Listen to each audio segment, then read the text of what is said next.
आज हम इस क्लास में देखेंगे कंप्यूटर की बेसिक से जो एडवांस क्लास चल रही थी उसकी चौथी क्लास है। और इस चौथी क्लास में हम देखेंगे मेनली कंप्यूटर की स्पीड के बारे में। स्पीड, कंप्यूटर की स्पीड किन किन हार्डवेयर सॉफ्टवेयर के ऊपर डिपेंड करती है, स्पीड को कैसे मापते हैं, ये हमारी मेन पॉइंट है आज की। उससे पहले कंप्यूटर के एडवांटेज। बार बार हम सुनते हैं कंप्यूटर बतलाया भी गया है। कंप्यूटर है क्या? तो कंप्यूटर एक मशीन है। इसको इस प्रकार से डिजाइन किया गया है, बनाया गया है कि ये यूजर के द्वारा इनपुट किए गए डेटा कमांड को पहले एक्सेप्ट करता है, फिर स्टोर करता है, उसके बाद दिए गए कमांड्स के अनुसार प्रोसेसिंग करके रिजल्ट या आउटपुट देता है। ये सारी बात आपको पहले से बतलाई गई थी। कंप्यूटर आज के डेट में एक पॉपुलर इलेक्ट्रॉनिक मशीन है। दुनिया के हर क्षेत्र में, हर फील्ड में इसका यूज किया जा रहा है। सोसाइटी के ऊपर, समाज के ऊपर कंप्यूटर ने एक गहरा प्रभाव छोड़ा है, डीप इम्पैक्ट। और सवाल है कंप्यूटर इतना पॉपुलर क्यों है? इसकी पॉपुलरिटी के पीछे कारण क्या है?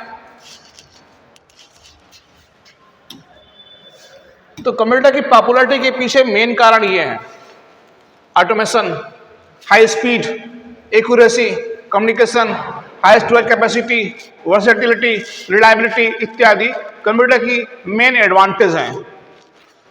ये मशीन ऑटोमेटिक काम करने की क्षमता रखती है। हम डेटा कमांड इनपुट कर देते हैं, कंप्यूटर अपने आप प्रोसेसिंग करता है। हाई स्पीड, फास्ट, उच्च गति पे काम करने वाला एक इलेक्ट्रॉनिक मशीन है। जो काम इंसान कई दिनों में, कई घंटों में करता है, वो काम कंप्यूटर कुछ मिनट, कुछ सेकंड में करने की क्षमता रखता है। एक्यूरेसी, इसकी एक्यूरेसी बेहतर है, सटीक काम करता है, गलतियां नहीं करता है। जैसा हम कमांड देंगे उसी के अनुसार प्रोसेसिंग करके ये हमको परिणाम देता है। कम्युनिकेशन, आज इंसान अपने कम्युनिकेशन के लिए इस इलेक्ट्रॉनिक मशीन का यूज कर रहा है। जैसे बहुत सारे लोग बोलते हैं कि मोबाइल है तो फिर कंप्यूटर की आवश्यकता क्या है?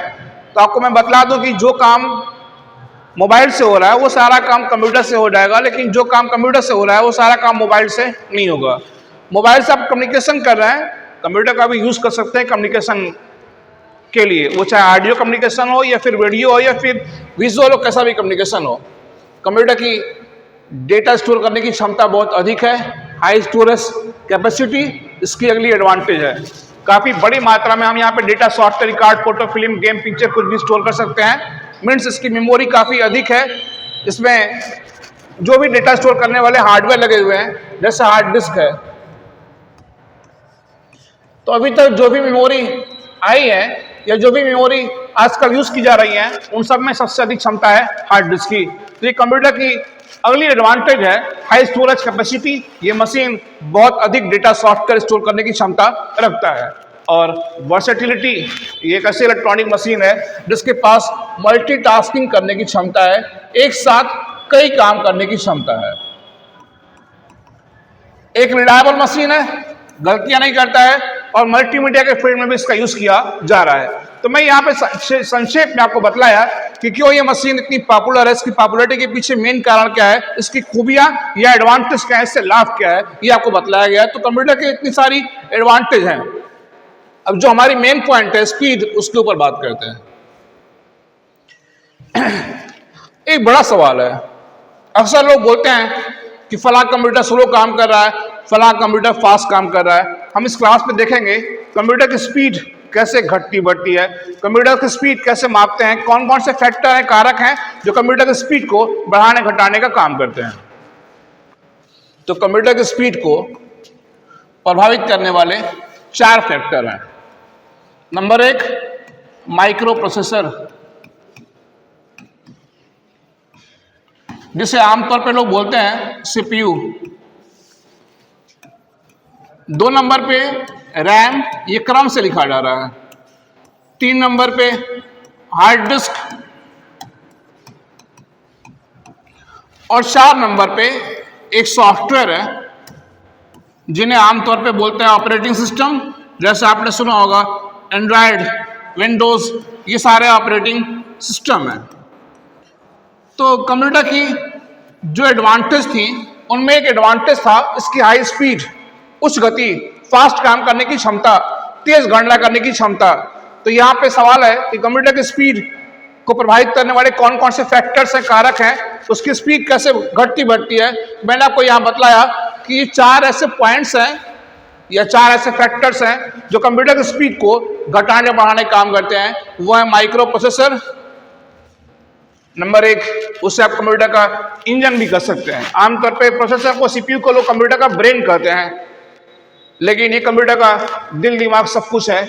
आप इसे आम भाषा में कहिए कि जैसे गाड़ी का इंजन है, गाड़ी की स्पीड डिपेंड करती है उसके इंजन के ऊपर, ठीक वैसे ही कंप्यूटर की स्पीड डिपेंड करती है सीपीयू के ऊपर। सीपीयू जितना फास्ट होगा कंप्यूटर उतना ही फास्ट काम करेगा। तो इसकी स्पीड को प्रभावित करने वाले 4 फैक्टर हैं: processor, RAM, hard disk, operating system, और वो भी क्रम से। मेनली स्पीड डिपेंड करती है इसके ऊपर, उसके बाद इसके ऊपर, उसके बाद इसके ऊपर, उसके बाद इसके ऊपर।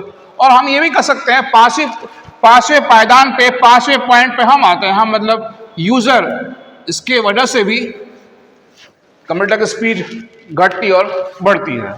तो आपको ध्यान देना है आज के बाद कि माइक्रो प्रोसेसर मेन पॉइंट है इसकी स्पीड को घटाने और बढ़ाने के लिए। अब जैसे हमको ये मालूम करना है कि हमारे पास एक कंप्यूटर है, उस कंप्यूटर में कौन सा प्रोसेसर लगा हुआ है, किस मॉडल का है, कितनी क्षमता का है, तो ये भी देख लें, उसकी स्पीड क्या है। तो उसके लिए आप कंप्यूटर में एक टूल यूज करेंगे जिसको हम बोलते हैं टास्क मैनेजर। टास्क मैनेजर, संक्षेप में टास्क एमजीआर। आप रन में या सर्च पे जाकर टाइप करेंगे टास्क एमजीआर, तो ये ओपन हो जाएगा टास्क मैनेजर। टास्क मैनेजर एक सॉफ्टवेयर है, एक टूल है जहां से आप चेक कर सकते हैं, देख सकते हैं कि आपके कंप्यूटर में कौन सा सीपीयू या प्रोसेसर लगा है, क्योंकि उसी के ऊपर कंप्यूटर की स्पीड डिपेंड करती है और उसकी स्पीड क्या है, मॉडल क्या है। तो हम आए टास्क मैनेजर पे। जब पहली बार आप आएंगे टास्क मैनेजर पे, तो इसका जो विंडो है, स्क्रीन है, ये छोटा आता है, जैसे ये आ रहा है। इसको बड़ा करना है, यहां मोर पे क्लिक करेंगे और यहां से मैक्सिमाइज कर लेंगे, मैक्सिमाइज बटन। उसके बाद इसमें देखेंगे आप कई टैब आ रहे हैं। यहां पे हम आएंगे सेकंड टैब पे, परफॉर्मेंस पे। परफॉर्मेंस पे हम आए तो यहां पे लिखा हुआ सीपीयू, और यहां इसका मॉडल शो कर रहा है 11 जनरेशन इंटेल। तो हालांकि मैं पहले भी आपको बतला चुका हूं इंटेल क्या है, अभी दोबारा बात कर लेंगे। कोर i5, ये मॉडल लिखा हुआ है 2.40 गीगाहर्ट्ज।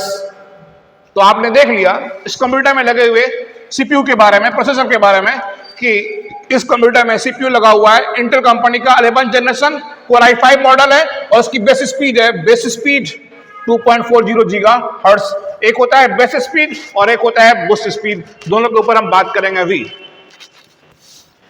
तो कंप्यूटर में कौन सा सीपीयू है, कौन सी मेमोरी लगी है, कितना क्षमता है हार्ड डिस्क का, नेटवर्क की स्पीड क्या है, ये सब कुछ आप देख सकते हैं टास्क मैनेजर के हेल्प से। फिलहाल हम यहाँ पे देखने आए थे सीपीयू के बारे में। तो एक बार संक्षेप में बतला दे रहे हैं कि CPU micro processor, full form है सेंट्रल प्रोसेसिंग यूनिट। पहली बार लॉन्च किया था इंटेल कंपनी ने। आज भी इंटेल दुनिया की नंबर 1 कंपनी है सीपीयू की मैन्युफैक्चरिंग करने वाली या सीपीयू का निर्माण करने वाली। और इस कंपनी ने पहली बार सीपीयू तैयार किया था 1971 में, और पहला सीपीयू लॉन्च किया था 1971 में, उसका नाम दिया था 4004। तब से लेकर आज तक इस इंटेल कंपनी के बहुत सारे सीपीयू मार्केट में आ चुके हैं। आजकल इसके 4 सीपीयू चल रहे हैं मेनली, i3, i5, i7 और i9। इंटेल के अलावा और भी कई कंपनियां हैं जो सीपीयू का निर्माण करते हैं, जैसे AMD, मोटोरोला, सनडिक, अल्फा इत्यादि। तो हम यहाँ पे आपको परिचय दिए संक्षेप में कि सीपीयू कब आया, किस कंपनी ने लॉन्च किया। अब देखते हैं इसके बारे में दोबारा, स्पीड के बारे में। तो आपको मालूम चला कंप्यूटर की स्पीड को प्रभावित करने वाला, बढ़ाने घटाने वाला सबसे मेन फैक्टर है माइक्रो प्रोसेसर या सीपीयू। और हमने यहाँ पे देखा सीपीयू के बारे में परिचय थोड़ा सा। अब आगे बढ़ाते हैं क्लास को।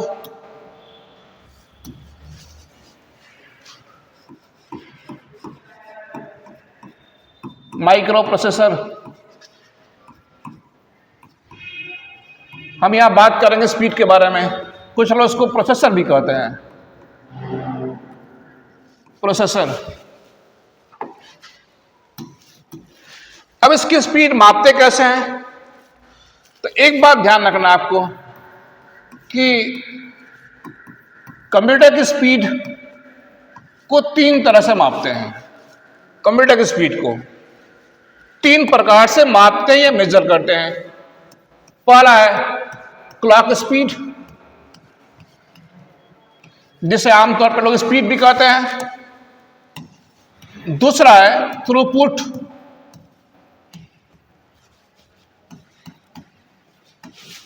और तीसरा है वर्ड लेंथ। वर्ड लेंथ, तो एक बार मैं फिर से रिपीट कर दे रहा हूं। कंप्यूटर की स्पीड के ऊपर हम बात कर रहे हैं और स्पीड को बढ़ाने घटाने के लिए 4 फैक्टर हैं। उनमें पहला है माइक्रो प्रोसेसर, और माइक्रो प्रोसेसर की स्पीड को पता करने के हमारे पास 3 तरीके हैं। Number 1 clock speed, number 2 throughput, और नंबर 3 वर्ड लेंथ। पहले हम बात करेंगे क्लॉक स्पीड के बारे में।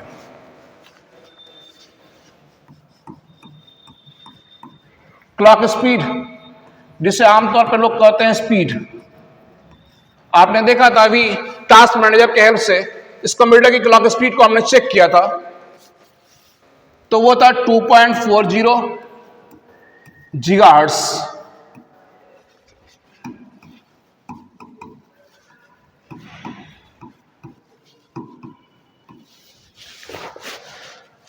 तो आपको ध्यान देना है कि कंप्यूटर की स्पीड मीन्स क्लॉक स्पीड को मापने की इकाई है हर्ट्ज, HERTZ, जिसे संक्षेप में बोलते हैं HZ। हर्ट्ज से बड़ी इकाई किलोहर्ट्ज, उससे बड़ी इकाई मेगाहर्ट्ज, उससे बड़ी इकाई है गीगाहर्ट्ज। शुरुआत में प्रोसेसर आते थे उनकी स्पीड हर्ट्ज में होती थी, बाद में बढ़ गए किलोहर्ट्ज, मेगाहर्ट्ज। अभी जो प्रोसेसर आ रहे हैं उनकी स्पीड गीगाहर्ट्ज में हो रही है। और आपने देखा इस कंप्यूटर की क्लॉक स्पीड थी 2.40 गीगाहर्ट्ज, वो उसकी बेस स्पीड थी। और मैंने आपको बतलाया यहाँ पे 2 प्रकार की स्पीड, बेस स्पीड और boost speed. Base speed means minimum speed, न्यूनतम, और बूस्ट मीन्स मैक्सिमम। और स्पीड को मापने की ये न्यूनतम इकाई है हर्ट्ज, छोटी इकाई। 1 किलो हर्ट्ज में 1000 हर्ट्ज होते हैं, 1 मेगा हर्ट्ज में 1000 किलो हर्ट्ज होते हैं। किलो हर्ट्ज और 1 गीगा हर्ट्ज में 1000 मेगा हर्ट्ज होते हैं। हालांकि आजकल processor dual core, quad core, octa core में भी आ रहे हैं, उनके ऊपर भी आगे बात करेंगे। फिलहाल हम बस स्पीड को मापने की इकाई के ऊपर बात कर रहे हैं। तो स्पीड को मालूम करने का 3 तरीका था, क्लॉक स्पीड, थ्रूपुट और वर्ड लेंथ। तथा क्लॉक स्पीड को मापने की इकाई है हर्ट्ज। मैंने कहा हर्ट्ज छोटी इकाई है, उससे बड़ी इकाई है किलो हर्ट्ज, मेगा हर्ट्ज और गीगा हर्ट्ज। आजकल जो सीपीयू या प्रोसेसर मार्केट में आ रहे हैं, जो आजकल कंप्यूटर में यूज किए जा रहे हैं, उनकी स्पीड गीगा हर्ट्ज में हो रही है। अब हम यहां पे कुछ कैलकुलेशन करेंगे। जैसे सपोज दैट आपसे कोई कह रहा है कि हमारे पास एक पीसी है, मीन्स एक कंप्यूटर है, उसकी क्लॉक स्पीड या उसकी स्पीड 1 हर्ट्ज है।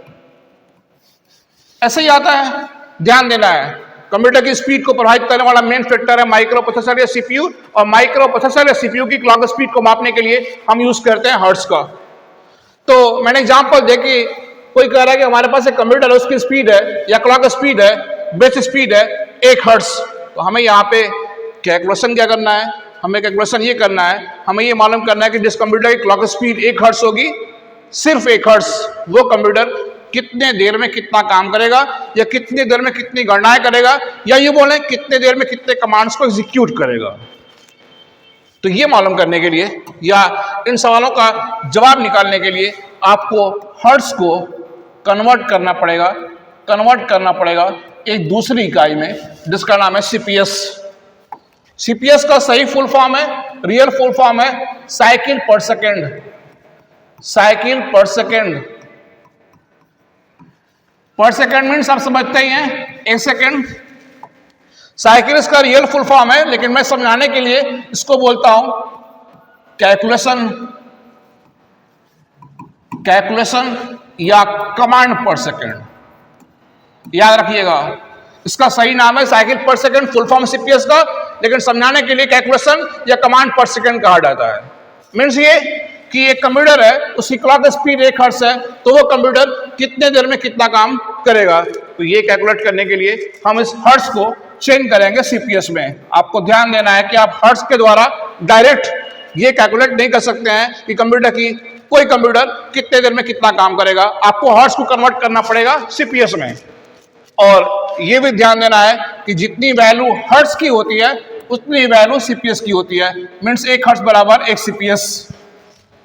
तो इस कंप्यूटर की स्पीड 1 हर्ट्ज है, 1 सीपीएस। इसका मतलब, इसका अर्थ ये हुआ कि जिस कंप्यूटर की स्पीड 1 हर्ट्ज है वो कंप्यूटर 1 सेकेंड में, मीन्स पर सेकेंड, सिर्फ एक कैलकुलेशन करेगा या सिर्फ एक कमांड को एग्जीक्यूट करेगा, या अपनी भाषा में कहिए सिर्फ एक कमांड को प्रोसेस करेगा। तो बहुत कम स्पीड है, यस, क्योंकि हमने लिया है सिर्फ 1 हर्ट्ज। और वैसे आजकल कंप्यूटर की स्पीड हर्ट्ज पे नहीं आती है, हर्ट्ज से बड़ी इकाइयां किलो हर्ट्ज, मेगा हर्ट्ज, आजकल कंप्यूटर की स्पीड गीगा हर्ट्ज में आती है। तो यहां पे आपने देखा कि जिस कंप्यूटर की स्पीड 1 हर्ट्ज है वो कंप्यूटर कितने देर में कितना काम करेगा, तो हर्ट्ज को चेंज करेंगे सीपीएस में। और उसके मैंने 3 फुल फॉर्म बतलाए समझने के लिए। ये दोनों फुल फॉर्म है, वैसे रियल फुल फॉर्म ये है साइकिल पर सेकंड। तो जिस कंप्यूटर की स्पीड या जिस कंप्यूटर में लगे हुए या यूज किए गए माइक्रो प्रोसेसर की स्पीड 1 हर्ट्ज है, वो कंप्यूटर 1 सेकंड में सिर्फ एक काम करेगा या एक कमांड को एग्जीक्यूट करेगा, या यू बोले कि एक कमांड को पूरा करने में 1 सेकंड समय लेगा। कौन? जिस कंप्यूटर की स्पीड 1 हर्ट्ज होगी। तो आगे देखते हैं दूसरा एग्जांपल।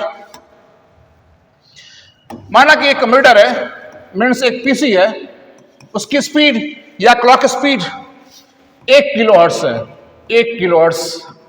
फिर से वही 2 सवाल, क्या कि वो कंप्यूटर कितने देर में, मीन्स कितने समय में कितना काम करेगा। तो फिर से वही बात कि हर्ट्ज को चेंज करेंगे सीपीएस में, और ये हर्ट्ज नहीं है, ये किलो हर्ट्ज है। तो किलो हर्ट्ज को पहले चेंज करेंगे हर्ट्ज में, 1 किलो हर्ट्ज में 1000 हर्ट्ज, और फिर इस हर्ट्ज को चेंज करेंगे सीपीएस में।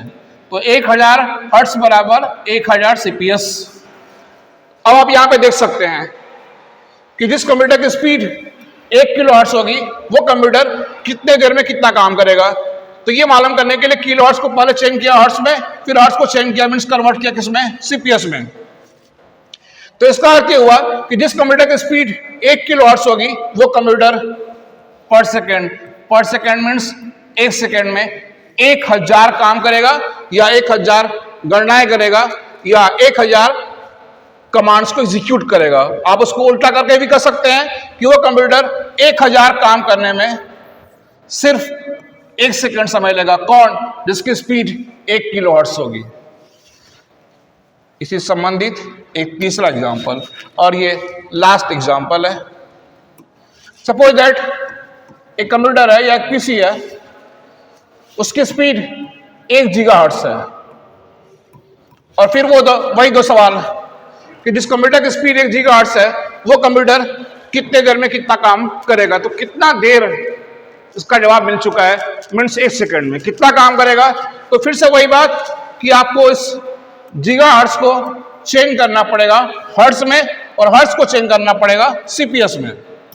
तो चेंज करते हैं, मीन्स कन्वर्ट करते हैं 1 गीगाहर्ट्ज में 1000 मेगाहर्ट्ज। अब इस 1000 मेगाहर्ट्ज को हम चेंज करेंगे किलो हर्ट्ज में। तो आप जानते ही हैं 1 मेगाहर्ट्ज में 1000 किलो हर्ट्ज होते हैं, तो ये आ जाएगा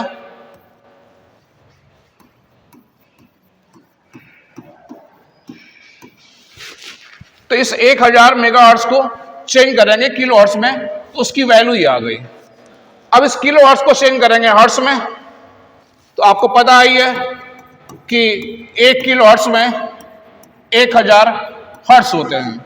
तो ये इतना किलो हर्ट्ज है, इसको चेंज करेंगे हम हर्ट्ज में, तो ये आ जाएगा 1 पर ये 9 जीरो, और जितना हर्ट्ज होगा उतना ही सीपीएस होगा। तो आप देख सकते हैं जो वैल्यू आ रही है ये 1 अरब है, आप इसे इंग्लिश में कह सकते हैं 1 बिलियन, 1 अरब या 1 बिलियन। तो कहने का अर्थ यह है कि जिस कंप्यूटर की स्पीड या जिस कंप्यूटर में यूज किए गए माइक्रो प्रोसेसर की स्पीड 1 गीगाहर्ट्ज है, वो कंप्यूटर कितने देर में, इसका जवाब मिल चुका है 1 सेकंड में। कितना काम करेगा या कितनी गणनाएं करेगा, तो 1 अरब गणनाएं करने की क्षमता रखता है, या यूं बोलें कि वो 1 अरब गणनाएं करने में सिर्फ 1 सेकंड समय लेगा। कौन? वो कंप्यूटर जिसकी स्पीड 1 गीगाहर्ट्ज होगी। वैसे आजकल कंप्यूटर में यूज किए गए माइक्रो प्रोसेसर की speed gigahertz, 2 gigahertz, 3 gigahertz, 4 gigahertz, 6 gigahertz तक भी आ रही है। और ये मैं बात कर रहा था सिंगल कोर का। आजकल प्रोसेसर की स्पीड बढ़ गई है, प्लस प्रोसेसर अब ड्यूल कोर में, ऑक्टा कोर में, क्वाड कोर में भी आ रहे हैं, और उनमें बहुत सारी थ्रेड भी होती हैं। थ्रेड की वजह से भी स्पीड घटती है और बढ़ती है। तो फिलहाल ये इस क्लास में उस सवाल का जवाब कि कंप्यूटर की स्पीड को मापने की इकाई क्या है, हर्ट्ज। हर्ट्ज छोटी इकाई है, बड़ी इकाइयां किलोहर्ट्ज, मेगाहर्ट्ज और गीगाहर्ट्ज। और वो कंप्यूटर जिसकी स्पीड इतना हर्ट्ज होगी या इतना किलोहर्ट्ज होगी या इतना गीगाहर्ट्ज होगी, वो कंप्यूटर कितने देर में कितना काम करेगा। तो ये कैलकुलेशन आपके सामने है, आपको उसको ध्यान रखना है कि हमेशा हर्ट्ज को चेंज करेंगे हम सीपीएस में। और थोड़ा हर्ट्ज के बारे में देख लेते हैं। आपने फिजिक्स में भी इसके बारे में सुना होगा, हर्ट्ज। ये हर्ट्ज वर्ड सबसे पहले यूज किया गया था 1887 में, और इसका यूज करने वाले थे हेनरिक हर्ट्ज। हेनरिक हर्ट्ज ने तरंगों की फ्रीक्वेंसी को मापने के लिए पहली बार ये इकाई यूज किया था, हर्ट्ज। और वही इकाई, वही यूनिट कंप्यूटर में भी सीपीयू या माइक्रो प्रोसेसर की स्पीड को मापने के लिए किया जा रहा है, जिसको हम बोलते हैं हर्ट्ज। तो आप कंप्यूटर की स्पीड को खुद से माप भी सकते हैं इस हर्ट्ज के द्वारा कि वो कंप्यूटर कितने देर में कितना काम करेगा। प्लस स्पीड को देखना है तो आप जा सकते हैं टास्क मैनेजर पे।